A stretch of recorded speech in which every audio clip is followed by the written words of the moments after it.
नमस्कार। दिल्ली के जंतर मंतर पर आज ओलंपिक, वर्ल्ड चैंपियनशिप और कॉमनवेल्थ खेलों में देश का नाम रोशन कर चुके पहलवानों ने धरना दिया और कुश्ती संघ के प्रमुख बृजभूषण शरण सिंह पर कई उन्होंने आरोप लगाए। पहलवान विनेश फोगाट ने आरोप लगाया कि नेशनल कैंप के कुश्ती संघ के अध्यक्ष और कोच महिला पहलवानों का यौन उत्पीड़न करते हैं। कुछ कोच तो सालों से ये यौन उत्पीड़न करते आ रहे हैं। कई महिला पहलवानों ने शिकायत की लेकिन कुछ भी नहीं हुआ। वहीं कुश्ती संघ के अध्यक्ष ने कहा है, ये बीजेपी के सांसद बृजभूषण शरण आरोप इन्होंने कहा कि ये गलत हैं। धरने में टोक्यो ओलंपिक में कांस्य पदक जीतने वाले बजरंग पुनिया, रियो ओलंपिक में कांस्य जीतने वाली साक्षी मलिक और कॉमनवेल्थ एशियन गेम्स में गोल्ड जीतने वाली विनेश फोगाट समेत कई नामी गिरामी पहलवान मौजूद रहे। फेडरेशन ने मेरे को कितना मेंटल टॉर्चर किया था, मैं किसको बताऊं। जब मैंने वो आर्टिकल लिखा था, काफी लोगों ने बोला कि ये एक कवर अप करने के लिए। कवर अप नहीं था, वो एक रियल स्टोरी थी एक एथलीट की, और हर एक एथलीट को पता है कि हम किस दौर से गुजर रहे हैं। इतना मेंटल टॉर्चर हुई थी कि मैं मरने तक की स्टेज तक चली गई थी। मैं हर दिन खुदकुशी करने की सोच रही थी। क्या मैं अगर मेरे को कुछ हो जाता, मेरी फैमिली क्या करती, मतलब मेरे बाद कौन जिम्मेदारी लेता है इस चीज की। और मैं आज भी बोल रही हूँ, अगर किसी भी खिलाड़ी को कुछ भी होगा रेसलिंग में, तो प्रेसिडेंट, देश जो हमारे रेसलिंग प्रेसिडेंट है वो जिम्मेदार रहेंगे, हमारी फेडरेशन जिम्मेदार उस चीज की। नेशनल कैंप्स में जो कोचेज होते हैं, सभी कोच नहीं है उसमें, लेकिन कुछ कोचेज हैं जो फेडरेशन के खास हैं, जो खुद शोषण करते हैं, महिला कोचों के साथ में गलत व्यवहार करते हैं। उसकी मैंने आवाज उठाई है इस बार, और उसके बावजूद भी वही चीफ कोच नेशनल कैंप में लगाए गए हैं। हाँ जी, जी। एक आपने कोचेस की बात बोली, दूसरा और जी डिमांड, और वही कोचेस जो कैंप में लड़कियां होती हैं उनके साथ में बातचीत करवाते हैं लड़कियों की, शोषण करवाने के लिए ही। और अध्यक्ष जी ने खुद पता नहीं कितनी लड़कियों का शोषण किया आज तक। हर टूर्नामेंट हर एक महीने में रखा हुआ है और वो खेलना जरूरी है। अगर कोई बच्चा नहीं खेल पाता, क्योंकि सब अपने घर परिवार से इतना मतलब नहीं इन्वेस्ट कर सकते हैं, इतनी दूर दूर टूर्नामेंट होते हैं, और जो नहीं खेलने जाता कोई इंजरी की तरफ बैन कर देते हैं। मैंने खुद देखा है फेडरेशन के बाहर छोटे छोटे बच्चे ऐसे बैठे हैं कि हमें माफी मिल जाए और हमें आगे खेलने का मौका मिले। मन करता है तो माफी मिलती है, मन नहीं करता है तो भगा दिया जाता है फेडरेशन से। डिमांड यही है कि खिलाड़ी, देखिए ये हमारे साथ हो रहा है, जो कई साल से रिजल्ट दे रहे हैं। हम 2013 से मैं सीनियर कैंप में हूँ, 2012 में आया था, मैं तब से रिजल्ट दे रहा हूँ, और विनय सर भी तब से हैं। तो आज तक हमने कोई ऐसा टूर्नामेंट नहीं किया हमने देश के लिए मेडल ना जीता हो। हमारी डिमांड जो है, हम उनको ये नहीं बोल रहे कि हमारा घर बना के दीजिए आप, या हमारे को अच्छी अच्छी गाड़ियाँ दीजिए। जो रेसलिंग के रिलेटेड होती है वही चीज़ें हम उनसे मांगते हैं, वो हमारी पूरी नहीं हो पाती। तो इन आरोपों का खंडन करते हुए कुश्ती संघ के अध्यक्ष ने क्या कहा है, ये सुनते हैं। हमारा रहना जरूरी है, इसलिए मैं आया। सबसे बड़ा जो आरोप विनेश ने लगाया है, क्या सामने कोई है? मैं कहना चाहता हूं कि सामने कोई है कि जो कह दे कि फेडरेशन ने कभी किसी खिलाड़ी का शोषण किया हो? क्या सामने नहीं होना चाहिए कोई?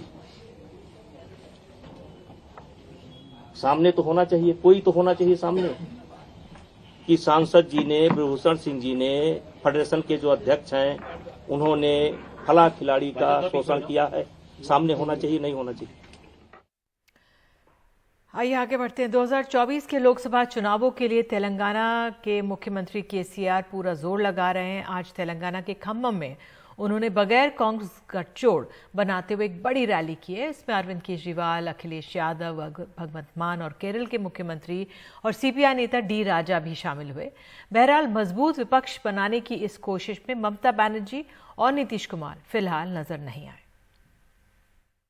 किसानों के लिए मुफ्त बिजली और कल्याणकारी योजनाओं के लिए तेलंगाना को एक आदर्श राज्य के तौर पर पेश करके तेलंगाना के मुख्यमंत्री के चंद्रशेखर राव ने खम्मम में भारत राष्ट्र समिति की पहली जनसभा के मौके पर बीआरएस को राष्ट्रीय दल बनाने की रणनीति जाहिर की।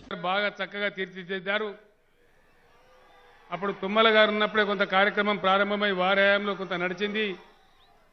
అదే స్ఫూర్తితో बैठक में 3 मुख्यमंत्री थे। दिल्ली के अरविंद केजरीवाल, केरल के पिनाराई विजयन और पंजाब के भगवंत सिंह मान। इसके अलावा उत्तर प्रदेश के पूर्व मुख्यमंत्री अखिलेश यादव और सीपीआई के डी राजा भी शामिल थे। गैर बीजेपी, गैर कांग्रेसी नेताओं का ये जमघट आइंदा के लिए एक गठबंधन की नींव हो सकता है। अभी कल ही भारतीय जनता पार्टी की मीटिंग खत्म हुई है और उन्होंने कहा कि 400 दिन बाकी हैं। हमें तो लगता था कि ये सरकार तो वो है जो दावा करती थी कि हटेगी नहीं, अब तो वो स्वयं स्वीकार कर रही है कि अब 400 दिन हैं। जो सरकार अपने दिन गिनने लगे, जो सरकार अपने दिन बताने लगे, समझ लो ये 400 दिन बाद सरकार रुकने वाली नहीं है। अब तो 399 दिन बचे हैं। हमें लड़ना नहीं है, हमें सीखना है एक दूसरे से। अगर हम एक दूसरे से सीखने की कोशिश करें तो हमारा देश कहां से कहां पहुंच सकता है, बहुत आगे बढ़ सकता है हमारा देश। The state government is improving governance as well as public services so as to better the lives of the people of Telangana. Let me state that Kerala and its people are with the state government of Telangana in all their pro-people initiatives. इन दलों के बीच एक सूत्र ये है कि सभी को BJP कड़ी चुनौती दे रही है। बीआरएस की पहली मीटिंग के लिए हजारों की संख्या में खम्मम में लोगों को इकट्ठा कर दिया गया है। केसीआर ने पहले भी एक non BJP, non Congress federal front तैयार करने की कोशिश की थी, लेकिन वो फोटो अपॉर्चुनिटी के आगे नहीं बढ़ा। इसलिए अब ये पॉलिटिकल ऑल्टरनेटिव का विकल्प खड़ा कर दिया गया है ताकि न सिर्फ तेलंगाना में जहां चुनाव होने वाले हैं उसके लिए तैयारी हो जाए और फिर आगे चलकर अगर भविष्य में राजनीतिक माहौल अगर बदलता है तो उसके लिए भी तैयार होने की कोशिश है। खम्मम से कैमरा पर्सन नागराजू के साथ उमा सुदीन, एनडीटीवी इंडिया के लिए। चुनाव आयोग ने उत्तर पूर्व के 3 राज्यों त्रिपुरा, नागालैंड और मेघालय के लिए चुनावों की तारीख का ऐलान कर दिया है।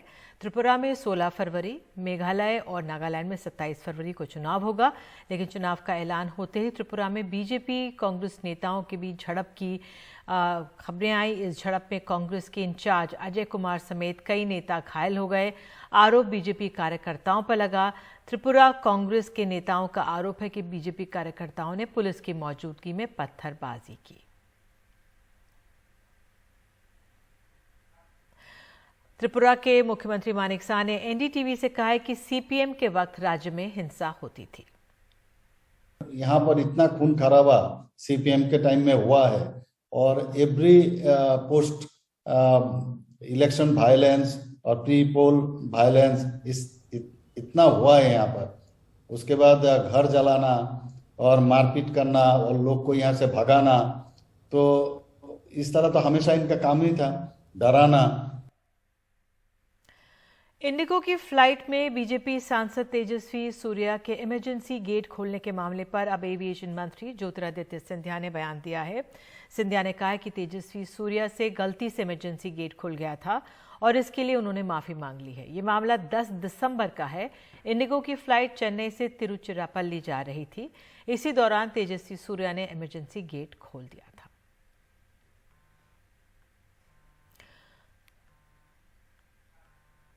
पंजाब में कांग्रेस को बड़ा झटका लगा है। 5 बार के विधायक और पंजाब के पूर्व वित्त मंत्री मनप्रीत बादल कांग्रेस छोड़कर बीजेपी में शामिल हो गए हैं।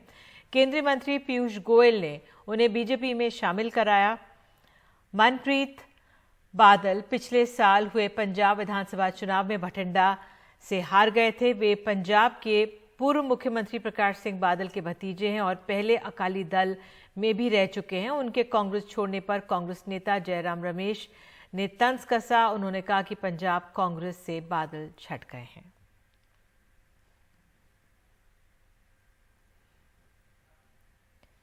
जम्मू कश्मीर के राजौरी में आतंकी हमलों के बाद सरकार ग्राम रक्षा समितियों को फिर से खड़ा कर रही है। लोगों को हथियार चलाने की ट्रेनिंग दी जा रही है और हथियार भी दिए जा रहे हैं, लेकिन विपक्ष का कहना है कि ये खतरनाक कदम भी हो सकता है। सरकार इस पर फिर से विचार कर ले। राजौरी के डांगरी में जम्मू कश्मीर में लोगों को हथियार चलाना सिखाया जा रहा है। उन्हें आधुनिक हथियार भी दिए जा रहे हैं, लेकिन जम्मू कश्मीर के पूर्व मुख्यमंत्री फारूक अब्दुल्ला कहते हैं कि इन हथियारों का गलत इस्तेमाल हो सकता है। इन लोगों ने ये वेपन लेके अपने ही लोगों पे जुल्म करना शुरू किया था, बल्कि काफी जुल्म किया था उस वक्त। तो फिर हमें इस पे सोचना पड़ा, क्योंकि उन्हें अपने स्कोर सेटल करना शुरू कर दिया और मास्टर बन गए बंदूक लेके। मैं सरकार से कहूँगा इस पे सोचिए, इसको देखिए। विलेज डिफेंस कमेटी 1990 के दशक में डोडा में तब बनाई गई थी जब इस इलाके की कानून व्यवस्था बिल्कुल चरमरा गई थी। तब भी इन VDC के खिलाफ कई कंप्लेंट्स जो हैं वो सामने आई थी और कई थानों में लगभग 200 FIRs मर्डर, ड्रग्स और एक्सटॉर्शन की दर्ज की गई थी। हालांकि अब प्रशासन का कहना है कि दोबारा ऐसा ना हो, इसके लिए वो बहुत सारे कदम उठा रहे हैं। हालांकि डांगरी के लोग इस अंदेशे को गलत कह रहे हैं। उनका कहना है कि विपक्ष बस अपनी राजनीति कर रहा है। एक भी FIR लॉज नहीं है इस गांव के ऊपर, और दुखित बात तो ये आ रही है, वो इस समय हमारे इन परिवारों के साथ होने चाहिए थे, वो साथ भी नहीं है। उल्टा वो ये बयानबाजी कर रहे हैं कि जो VDC को एम्पावर किया जा रहा है, इसको एम्पावर ना किया जाए। जानकारी के मुताबिक केंद्र सरकार फिलहाल राजौरी और सांबा में लगभग 40 पूर्व सैन्य कर्मियों को हथियार दे चुकी है। हालांकि 272 हथियारों की मांग इलाकों में हो रही है। जम्मू क्षेत्र में 28,000 VDC हैं और इनमें से ज्यादातर हथियारों की कतार में हैं। उधर सोमवार की शाम राजौरी के एक गांव में ग्राम रक्षा समूह के एक सदस्य ने खुलेआम गोलियां दागनी शुरू कर दी। घटना की जानकारी होते ही सुरक्षा कर्मी की टीम वहां मौके पर पहुंची। जांच से पता चला कि घर में आग लगने की वजह से परिवार के सदस्य चीखने लगे थे। वहीं विलेज डिफेंस कमेटी के लोगों को लगा कि घर में आतंकी हमला हो गया है। नई दिल्ली से नीता शर्मा, NDTV इंडिया के लिए।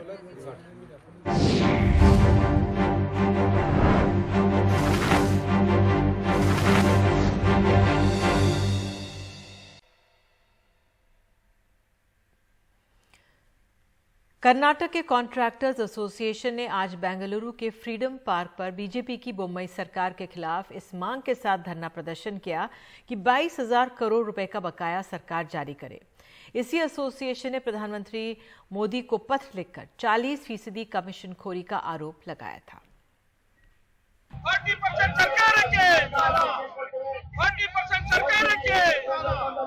कर्नाटक के कॉन्ट्रैक्टर्स एसोसिएशन की बसवराज बोम्मई सरकार से नाराजगी इतनी बढ़ गई है कि अब नौबत धरना प्रदर्शन तक आ गई। इनका आरोप है कि तकरीबन 22,000 करोड़ रुपए का प्रोजेक्ट इन्होंने पूरा किया है, लेकिन इसके बावजूद भुगतान नहीं हुआ है। We are not any party. हम किसी के खिलाफ नहीं हैं, किसी भी पार्टी के नहीं।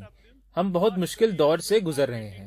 पिछले 3 सालों से हमें भुगतान नहीं हुआ और पिछले 1.5 सालों से लगातार भ्रष्टाचार का आरोप हम लगाते रहे हैं। सरकार ने कोई कदम नहीं उठाया, अब मामला अदालत में है।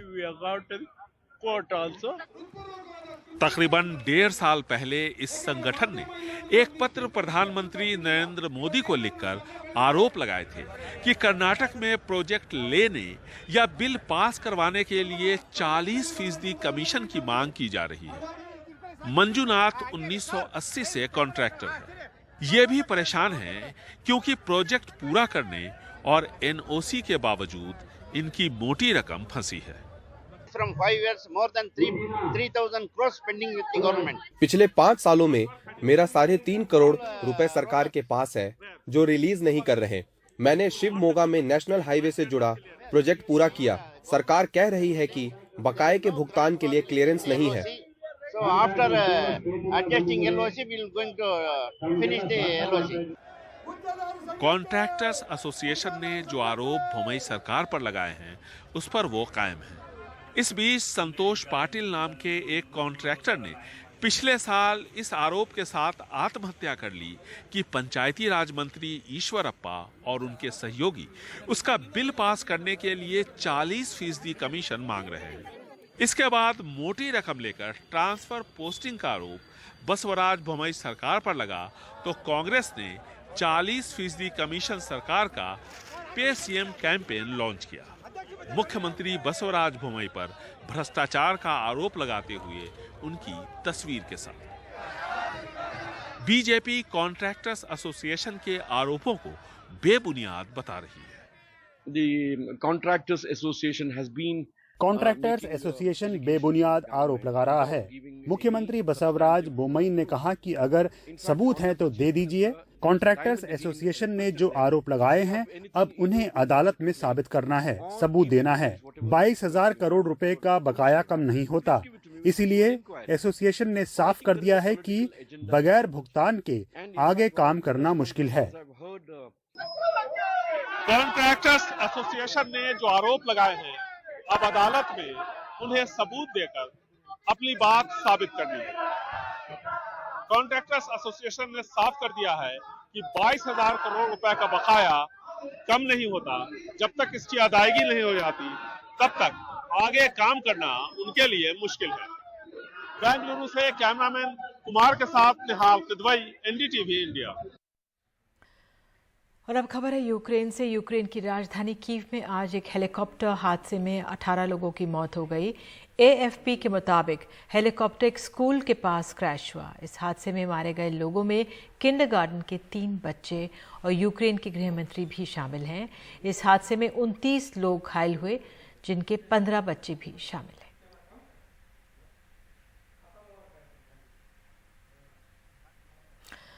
और अब खेल जगत से खबर। न्यूजीलैंड के खिलाफ पहले वनडे में टीम इंडिया के बल्लेबाज शुभम गिल ने इतिहास रच दिया।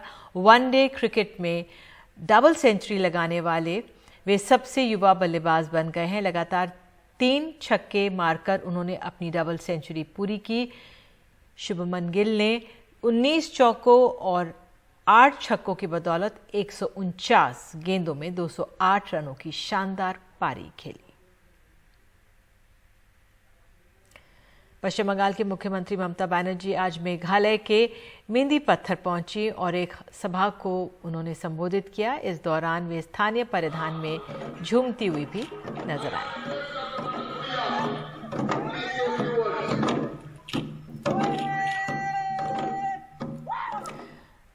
गणतंत्र दिवस समारोह की ड्रेस रिहर्सल जारी है और इसी क्रम में इंडिया गेट के पास कर्तव्य पथ पर आज शाम ड्रोन से तिरंगा बनाया गया। इस दौरान राष्ट्रपति भवन भी रोशनी से जगमगाता दिखा।